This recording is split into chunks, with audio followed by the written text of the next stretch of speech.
MG has added a plug-in hybrid version of its HS mid-size SUV, and it has a huge amount of EV driving range. It's called the MG HS Super Hybrid. It's arriving later in 2025. This one is a pre-production model, but it's pretty representative of what you'll see when it hits the showroom floors, and I'm pretty impressed by it. I'll tell you all about it in this review, what you can realistically expect to achieve in terms of EV driving range, the after EV driving fuel efficiency numbers, and much, much more, including the best alternatives. So let's get to it. Thanks for subscribing. Let's go. There are two different MG HS Super Hybrid models to choose from. They both represent a massive asking price over the equivalent petrol variants. So there's the entry-level version, which is called Excite, and it starts at $52,990 drive away, which is 16 grand more than the equivalent petrol, which was already a pretty decent thing. You'll find a link in the description below to check out my review of the petrol versions of the HS, and they might do the job for you perfectly well enough. But if you are after plug-in hybrid tech, well, as I said, there's two different choices. The Excite one does come very, very well equipped for the money. You're getting things like 19-inch alloy wheels, you've got LED headlights, daytime running lights, front fog lights and LED tail lights. You've got keyless entry, push button start, cloth trim on the inside, at least in this pre-production version. And you've also got some decent screen tech inside with 12.3-inch digital instrument cluster and a 12.3-inch touchscreen media system. But it is wired Apple CarPlay and Android Auto, no wireless. You get a 6-speaker sound system, digital radio, a couple of USB ports in there, and you also get satellite navigation with navigation on the cluster and 12 months access to connected services for the iSmart app, so you can connect up to the car using your smartphone and control some things from there. And if you want a few more features for your cash, the Essence for only 3 grand more seems to be a very easy step up in my mind. $55,990 drive away, and that is a pretty good price point. It gets extra stuff, of course, things like power folding side mirrors with memory function. You've got rear privacy glass, you get electric driver's seat, there's driver's seat memory functions, you also get power adjustable passenger seat, heated front seats, dual zone climate control, a power tailgate, a better sound system, a panoramic glass roof, and wireless phone charging. So that higher spec version seems to be offering quite a bit more for not that much more money. But let's talk about some alternatives to this, because wow, it's pretty competitive in the plug-in hybrid mid-size SUV space right now. And most of that competition is coming from China. So you do have the JQ J7 SHS, which I think is a really compelling thing for the money, and it costs less than this, and it's got good EV driving range, and it's got nice interior tech, a nice interior feel, and I think it could be a really great choice for someone who is looking for a plug-in hybrid mid-size SUV and likes the style of it, because I do think that the boxy style is to its advantage, and it does have a pretty strong warranty offer as well. And then there's the BYD Sea Lion 6. Now, it has been a favorite for Australians for a while now, and with good reason. There's a couple of different versions available. It starts at a very assertive price point, $42,990 plus on road costs, so you're looking about 45.5 drive away in New South Wales. That is very, very good buying in my opinion. 90k's EV driving range, lots of tech and spec, and it feels pretty good inside, even in that base model. And then there's the GWM Haval H6 GT plug-in hybrid, which has 180k's of EV driving range claimed. I didn't get that much, but I did get a decent amount. You'll see review links for all of these vehicles in the description below. And I do think that that one is a compelling choice. If you're looking for something with a bit of style on its side, it is spacious, it is roomy, it's a bit bigger than this, and it does have heaps and heaps of standard tech for a decent price point as well. So would it be any of those, or would you wait for some newcomers like that RAV4 plug-in hybrid, which is coming later on? Interesting proposition right now, isn't it? The MG HS plug-in hybrid doesn't really look all that different to the standard versions of the HS, apart from the side steps, which I actually don't like, because I've found that I've barked my shin once or twice on those bad boys, and they're there to, well, shield the battery from underneath. I'll show you quickly what is underneath the body of the vehicle. Let's have a little looky. Yeah, so you've got some battery stuff underneath there, and that's why you've got side steps, to make it look less unfinished, I guess, from the side. But I do think that those side steps might be a concern for some, although my kiddo has absolutely loved them because they are a side step for her. Now, the dimensions are unchanged from the regular HS. You'll see them on screen now. It is 4.6-ish meters long, and it looks pretty similar to the other versions of the HS, like I said. And at the rear, it's still a striking looking piece of design. I actually really think this is a smart looking vehicle. The only real giveaway at the back is the Super Hybrid badge. Now, let's have a look in the boot space and see what we are working with. This is the lower spec one, so no electric tailgate. If you spend more, you get that, but let's have a look at what is on offer in here. You get a cargo cover. You've got an LED light back there. No little storage hooks on that side, but you've got a storage caddy on that side. No storage hooks on that side. Same storage net there. And underneath the boot floor, sadly, you will not find a spare wheel. There is a tire repair kit. That could be a deal breaker for some people. Let me show you why it doesn't have a spare. If I pull this out of the way, just excuse the squeak. That's where you can store your cable for charging if you want to. Squeak, squeak. That's where your 12-volt battery is underneath there, and obviously some extra wiring and stuff. So look, there is not going to be a spare, and I can understand why that might be a problem for some people, but I still think that the amount of space on offer in here is pretty decent, and look, it's going to work for most families' needs, I would say. Nice squared off space too. Okay, I've said it a few times already. This is a pre-production car. So in the Excite petrol model, you get a fake leather interior trim, but this one seems to have the Vibe trim from the petrol version. So it's got the cloth interior finish, which I'm okay with. I actually really like this interior trim. It looks a bit Skoda-ish to me, and I don't think that it feels too povo, but I do think that if you're a parent, you might want some, well, easier wipeable surfaces. So look, let's talk about some of the other finishes in here. It all looks pretty bloody good, I gotta say. I like this orangey trim on the dash and soft bits where you'd expect them to be, like on the elbow pads and on this cover in between the seats. And you've got a perforated steering wheel section there as well, and some, well, fake leathery bits as well, but it does have a nice steering wheel. It's good to hold, and it's pretty easy to get your head around the controls here, although they are very prone to fingerprints, as you can see right there. That's a bit annoying, though. Those are your cruise controls. You get used to them pretty quickly.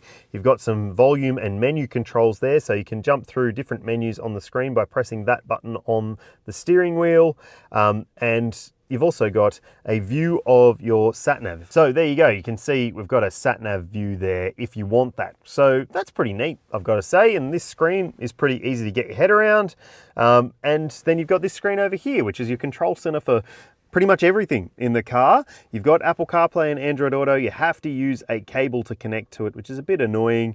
And when you do have it connected, you don't get the drop-down menu system. So you have to go back into this screen and then go here to do the drop-down thing. There is where you'll find your emergency lane keeping switch if you want to turn it off. There's some volume controls there too, because you don't have a dial to adjust the volume down here, but you do have a button for your home screen if you want to jump back quickly, demister buttons and hazard lights, and a fan on or off button. But some of the controls still have to be done on screen. It's not as good as some other newer MG products like the S5, like the S5 EV, which I was really impressed with the screen of because it has buttons. But yeah, you've got scroller there for your climate control. And look, this is pre-production, as I keep saying, but this might not be representative of the final product. So you can go back to the home screen there. You've got menus upon menus if you want to jump into specifics. And if you do want to jump into some things like the drive modes, you can do that on the screen here. And also, if you want to adjust your favorites on the steering wheel, you can jump in there. You've got your pilot system, which is all your active safety tech. For me, I've had it on adaptive cruise control, not intelligent cruise assistance, which is basically auto stop, start and steer for you in cruise control. I don't like it personally because it gets the speed limit stuff wrong, and speed limit recognition, you can turn that off if you don't want that little thing up there to chime at you and blink at you and tell you that you're speeding. Then yeah, you can quickly turn it off like that. Now, here you've got some other controls, obviously. I won't go into too much detail because this is, I keep saying, pre-production, but you've got fog light controls up there as well. So that's pretty neat. You can adjust your light controls on this little section here. You've got blinkers and wipers on that side, and a rear wiper button too, because it does have a rear wiper. Now, I forgot to show you on the screen here, you've got a HEV indicator because we're in hybrid mode, because I've depleted the battery, and when it's in EV mode, it says EV there instead. Now, down here, you've got your USB port for your connection to the screen, another charge port for USB. They're both A, not C, and here you've got some cup holders. Pretty interesting looking gear selector, a park button for that gear selector. You've got hill descent control if you need it, auto hold, which will stop the car creeping forward in traffic, an electric park brake, a little storage tray there for a phone, but it's not a wireless charger. You get that in the top spec, and there's a center console bin in there. You've got a glove box here as well, decent sized bottle holders, and I do think that you're getting pretty much everything you'd expect. There are overhead vanity mirrors with lights. You've got a flicky mirror, unfortunately not an auto dimming, but you do get lights up here as well. So generally, the interior finishing, the interior quality is all pretty good for what is a pre-production car. Oh, that's your driver monitoring camera there, by the way. And I do think that if it does have a fake leather trim on the production version, it will be even more enticing for family buyers. Now, speaking of families, let's check out the back seat space and see what it's like. Now, like I said, just be careful of those when you're getting in and out, because you don't want to bark your shins as I have a couple of times.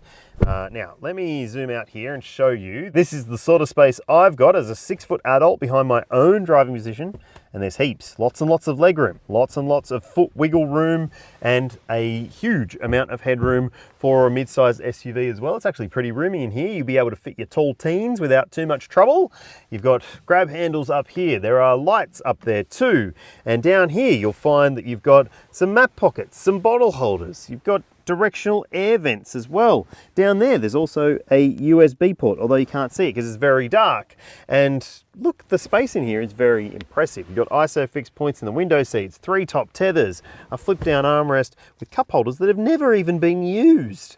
So yeah, you're gonna get a very roomy and capable and comfortable interior for family needs. And if you end up getting one that has, well, not cloth seat trim, it'll be even better. Oh, there is a little bit of a transmission tunnel intrusion down there, but it's hardly worth worrying about.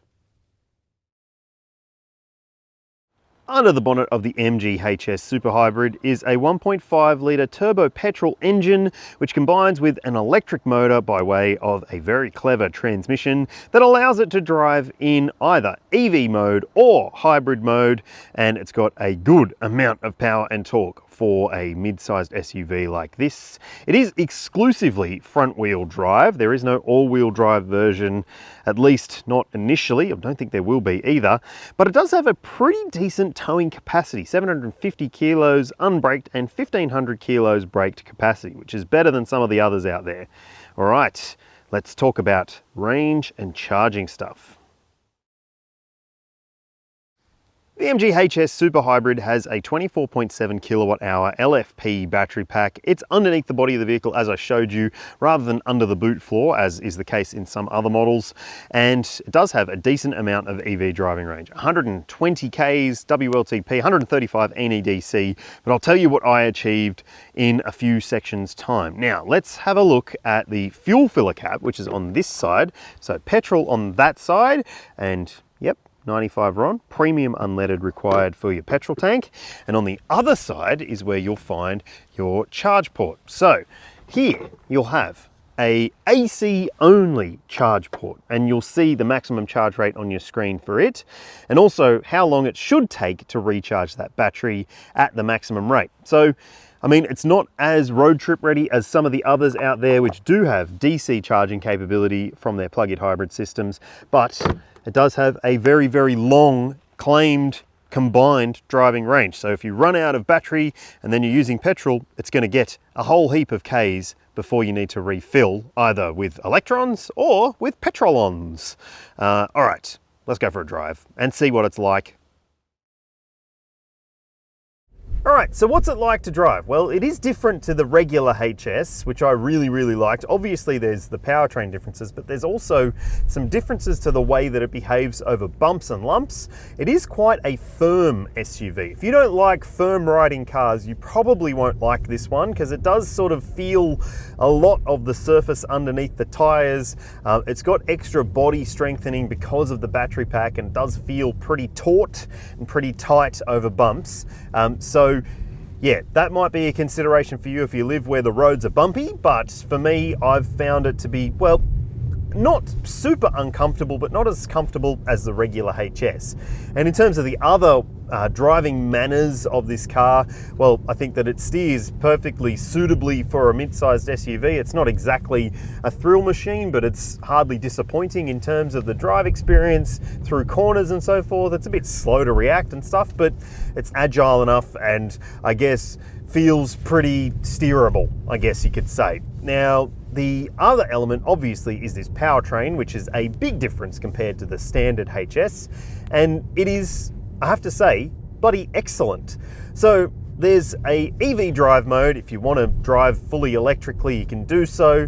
And as I said, it's got 120 Ks WLTP rated driving range. And in the next section of this video, I'll tell you how much I achieved where we talk about efficiency stuff. But as an EV, it is really, really likable. And it's got plenty of poke and it behaves exactly how an electric vehicle would, you know. There's regen braking, so you can take your foot off the accelerator and it will slow down and almost come to a stop, but not completely. And that's perhaps something that might annoy some potential buyers, that there is no full single pedal driving mode, but the brake pedal feel, well, it's pretty good in terms of the responsiveness. It's just the pedal action is a little bit airy feeling. So at the top of the pedal, it doesn't necessarily feel as bitey as you might hope it would.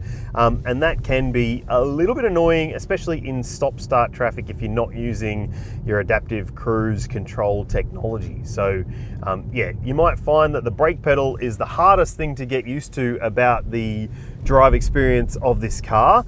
And then, well, when it's driving as a hybrid, it drives really, really nicely. So you've got the petrol engine and occasionally the electric motor assisting, and then when it thinks it should, it'll dip back into EV mode, and otherwise it'll just do the thinking for you. And it is a really smart engine and transmission combo. The way that it manages the power is very impressive. It feels like it's got enough grunt. It doesn't feel overdone, doesn't feel underdone. It just feels like it will get the job done, and I do like that about it. Now, one thing I will say is that you can find that the traction control might kick in to tame things, because in intersections, if you're at a standstill and you're trying to turn out of an intersection, there's a lot of power to go down through those front tires. So yeah, it might just be a little bit chirpy or a little bit laggy to take away from some intersection stop-start situations. All right, let's talk about efficiency. And if you've seen any of my other reviews on plug-in hybrids, you'll know that, well, a lot of them have very, very low claimed fuel efficiency figures. And that's because, well, it keeps in mind that you've got electric to start off with, and then you'll kick the engine into life once your battery has run out. And look, the official combined cycle number for the HS Super Hybrid is very, very low, but they have included a sort of range of numbers for the depleted battery expectation you should be able to achieve once you've used up all your battery. So I've done exactly that for this test. I did 100 kilometers of EV driving to see whether it would actually get 100 Ks, and yep, I got 101 in fact, before the engine kicked into life. And then for the next 100, I kept an eye on the fuel consumption number to see what you can realistically achieve if you are using it as a hybrid, because hey, you might not have the chance every single time to top up the battery. And in both instances, well, obviously, fully electric for the first 100, then the next 100, I've seen some pretty impressive numbers. You'll see them on your screen now, and that's across a mix of driving the same sort of stuff you might do, like urban, freeway, highway, stop, start, errands, that sort of stuff. And yeah, it's pretty bloody efficient when it comes to running it as a hybrid. But obviously, The more you use it as a plug-in hybrid and take advantage of that huge battery range, the better it will be for your ownership experience, in my opinion at least. Now just keep in mind it does need 95 RON premium unleaded petrol, and the fuel tank capacity is decent, so you should be able to achieve a pretty long distance driving range if you have a full battery and a full tank of juice. The MG HS has achieved the maximum 5-star ANCAP safety rating recently for the petrol models, and it's expected that the plug-in hybrid models will also carry that same score over because they have the same level of tech and spec largely. So you've got autonomous emergency braking with pedestrian, cyclist and junction detection. There's adaptive cruise control. There's lane keeping assistance, emergency lane keeping, which you can turn off if you don't like it. I do each time I drive the car via the touchscreen with a little drop down and press. Thankfully, that is very easy to do. Annoyingly, you can't do the same thing for the speed sign recognition tech, which will get on your nerves if you're like me and know the speed limits where you are. And it does beep and bong a little bit too much for my liking. Thankfully though, the driver monitoring camera system doesn't beep and bong at all. And there's a bit of a weird thing with this pre-production car. It doesn't have a surround view camera, despite the fact that the Excite spec in the petrol version does have a surround view camera. This one doesn't. So hopefully the production versions do have a surround view camera as standard. And otherwise, there's some really great tech like front and rear cross traffic alert, parking sensors all around the car. And well, thankfully, most of it is pretty well integrated into the drive experience. It's just some software tweaks and hopefully it'll be as good as it can be. That right there, that could be the reason that you buy this car. 10-year, 250,000 kilometre warranty. That is super impressive. The best you can get in Australia without any conditions, without having to read all the fine print. It's just a 10-year warranty. That's excellent. Plus, the brand also has 10 years of roadside assistance included, and there's going to be a pretty lengthy cap price servicing program for it as well. The details of it aren't confirmed just yet, so I don't know the pricing and I don't know the intervals, but they will be confirmed in the next few months before this car hits showrooms, because remember, this one is still just a pre-production car. The MG HS Super Hybrid seems to be a pretty super choice for family customers who are looking for a plug-in hybrid SUV with 100 k's plus of EV driving range. But I'd love to know what you would do. Would you choose this, one of those alternatives I mentioned, wait for the RAV4 plug-in hybrid, or wait for something else, because there's plenty more coming in this segment? Have your say in the comments. Thanks for watching, thanks for subscribing, and I'll see you when I see you.